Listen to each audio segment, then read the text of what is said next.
Et bravo pour vos films déjà.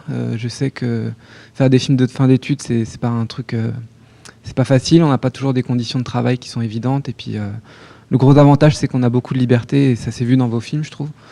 Et que vous avez vraiment pu explorer ce que vous aviez envie d'explorer.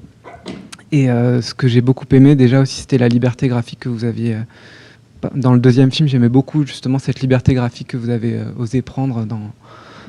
Enfin voilà, d'utiliser la 3D avec ce qu'elle peut offrir et d'essayer de l'explorer au maximum. Et ça me faisait penser un peu, je sais pas si, enfin, je sais pas du tout à qui je parle. Enfin, je veux dire qui a réalisé quoi. Donc j'ai regardé un peu dans le vague, mais ça m'a fait beaucoup penser au film de David O'Reilly. Je sais pas si vous l'avez vu, mais ça, voilà. Et je trouve que ce genre de choses en 3D, j'aimerais qu'on le voit plus. Et c'est chouette de pouvoir, voilà, expérimenter un outil et de voir que vous osez faire ça.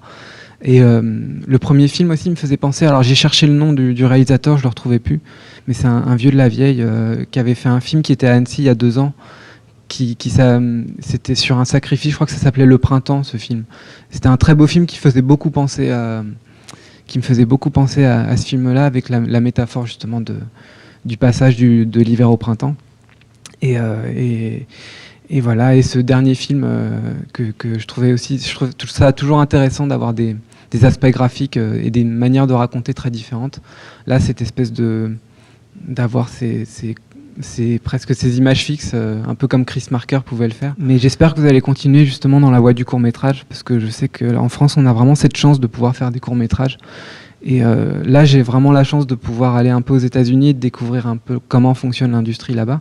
Et je sais qu'ils sont extrêmement jaloux de cette chance qu'on a en France de pouvoir faire des films indépendants et des courts-métrages aussi facilement. C'est-à-dire qu'on a tous, c'est vraiment à notre portée, quoi. C'est-à-dire qu'il suffit juste de faire des dossiers, on peut réunir les financements et ça peut se faire.